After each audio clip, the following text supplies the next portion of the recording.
The primary level, we have to follow multilingual approach. The idea is not just translation method. You're not translating the lesson into their mother tongue. Translation is wherever necessary, but when you have a lesson like this, which is very tough, okay. So for example, read this lesson, page number 42, just have a look at the lesson, how many students can read and understand. And if you explain everything in Telugu, Kannada, that is not multilingualism. Translation is not multilingual approach. It's not bilingual approach. It is the age-old translation method, grammar translation method, 1970s, 60s, 70s. All right. Multilingual, bilingual approach is different. So how do you follow multilingual approach to teach this particular passage? What do you think you can do? Multilingual approach. Yeah, read the passage. Listen. Can they answer your questions? No, they cannot. Can they do a role play? No, can they narrate the story in their own sentences? No. For everything, what is important is they have to understand, comprehension. If they comprehend, they can do anything.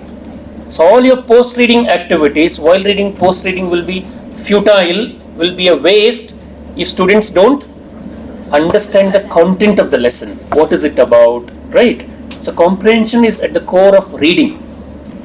How do you help them comprehend? Generally what we do is we translate everything, maybe word by word or sentence by sentence. That is not multilingualism. Multilingualism is scaffolding their reading, alright, scaffolding. Helping them to facilitating reading. So how can we do that? For example, we can begin with a few questions. See, there are many tough words, like for example, civil rights activists, civil rights, they will not know civil rights. And then, what are the other words? Emancipation, proclamation, slaves, and then Negro is there? Negro is there? Oh, we are not supposed to use that. Okay, at that time, yes. Alright, and then slavery, hatred, okay. Correct, that's right. Lots of tough words. So how do you help them? One is, see, before they read, you have to prepare them for reading by giving them background knowledge. So one is, for example, what is slavery or what is racial discrimination? Do you know anything about slavery? Alright, slavery. What is the word in Kannada for slavery? Gulamagiri. Telugu? Right. So begin a discussion. If you ask questions only in English, they won't understand. So what is slavery? Alright, give examples. Right? Is slavery still practiced in India? No, not practiced. Slavery? Okay, somewhere, yes. Some are acting as slaves, some are acting as masters. Alright? So maybe you can have a discussion. It is a bit sensitive, but you can have a discussion.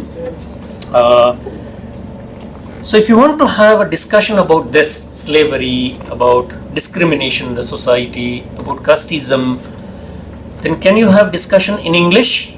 In class 6, 7, 8, can you discuss everything in English? No. So discussion can happen in mother tongue. They can discuss in their mother tongue. Or for example, what do you know about Martin Luther King? Maybe some students will know something about Martin Luther King. Who is Martin Luther King? What is he famous for? All right. What do you know about American civil rights? All right. Who comes to your mind when we talk about equality, discrimination? What other personalities come to your mind? Nelson Mandela. Obviously, Nelson Mandela, who fought against slavery. Mahatma Gandhi ji, who fought for equality. Jyoti Babu Phule. Right. So students will give examples and they'll talk about this in their own languages. So when we say multilingualism, it doesn't mean teacher will use only Kannada in the class or only Telugu, because your classroom may be a multilingual classroom. There may be children, even if there is one child who doesn't understand Kannada. In Bangalore, many schools are multilingual in nature. There are Tamil speaking children in a Kannada medium class, Urdu speaking children in a Kannada medium class, or if it is English medium, you have students speaking other languages, migrants, Oriya speaking child, Hindi speaking children. Alright, you have many such schools in Bangalore. In your own places, for example, So is your class monolingual, bilingual or multilingual? Many classrooms are bilingual. Children come from maybe one language background. All of them can speak Telugu. Maybe some classrooms are multilingual. There may be children who speak other languages, tribal languages. They may not be able to read and write in the state language, dominant language of the state, which is Kannada, Telugu, right? So if the classroom is multilingual, it's very important to follow multilingual approach. Multilingual approach means it's not that teacher alone uses their languages. You should respect their languages, all right? You should allow them to use their own languages. Only then you can enhance classroom participation. If you don't allow them to use their languages, what will happen? Classroom will be, they'll not show interest. They'll slowly lose interest. They'll drop out. They'll withdraw from classroom participation. All right, they can't perform well, and they'll drop out. For example, so multilingualism is all about respecting different languages. When we say language, it reflects their culture. It reflects their culture. So talking about their lifestyles, their food habits, language is also, if they don't participate, it's like you are not recognizing their presence in the classroom. All right. Language is a matter of my identity. When you allow me to speak in my language, it gives me an identity. All right. Many students don't have any identity in the classroom. They don't have any identity. We just treat them as a mass. All right. So if they don't know English, if they can't speak in English, they have to keep quiet. They have to keep quiet, because my classroom, English only classroom. If you know English, you can participate, you can speak. Otherwise, corner of the classroom, keep quiet. Is that good? No, that is a discriminatory practice. It is exclusive stuff. You're excluding many children from your classroom activities by saying it's English only classroom. I'll use only English. Many English medium schools, they follow English only approach, teaching English through English. Now we say you cannot teach English only through English. Teach English through other languages. Mother tongue is a great resource. It is not a crime to use mother tongue in the classroom. It is an asset. It is a blessing, because mother tongue gives them an identity. All right. So when we say their language, it's also their culture, their food habits, their lifestyle, their religion, their caste. You should respect. When you respect their languages, it's like respecting their cultures, respecting their background. They may have many stories to share related to your lessons. All right. One lesson, maybe they have just because they don't know English doesn't mean they know nothing. Their mind is blank. Is their mind blank? They come with rich life experiences.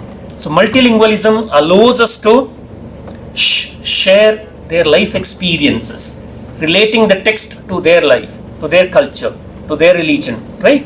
So that is multilingualism. There are many things to discuss. You may not understand, teacher doesn't have to understand, but at least recognizing their presence, recognizing that there are different languages in the classroom, you should recognize. That is enough in the beginning. Then maybe slowly they'll bring their own reading materials, they'll start writing. If you say writing only in English, they will never write. They'll just copy from the blackboard. All right, they'll copy. If you allow them to write in their languages, they'll start writing. They'll make honest attempts to read, write and speak. So what is more important? If you say write only in English, they will not write. So not writing or writing something in their mother tongue, which is better? Something is better than nothing, right? Slowly they will code switch. They'll mix both the languages slowly. They'll begin in English, they'll switch over to their mother tongue. So there are many years to learn English. So when they go to high school, maybe they'll be able to write everything in English. So don't be in a hurry. Don't expect everybody to write everything in English, everybody to speak only in English. Accommodate everyone, give them their own time. All right. So that is it is. In our schools, many Bihari people and those who are coming for the plantation work,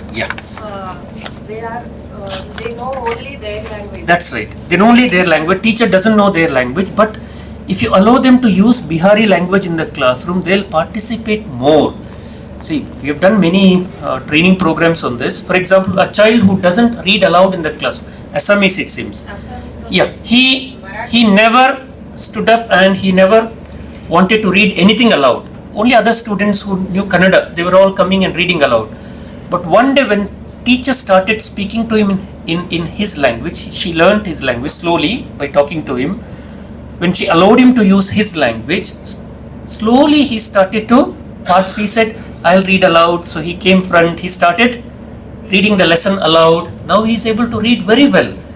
But for many 6 months, he never wanted to read aloud. He never wanted to participate because he thought it's English class, teacher knows only Kannada, English and Kannada. I am a outsider here. Alright, I am an outsider.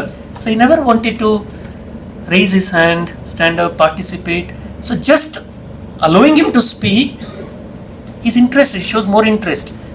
He's more regular to the classroom. Now he attends classes every day. Earlier, irregular. Alright, so things like that. You will see lots of changes.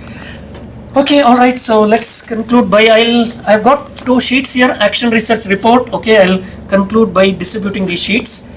So one is how to write your report. Are you all ready with your action plan? Actually, I wanted to discuss.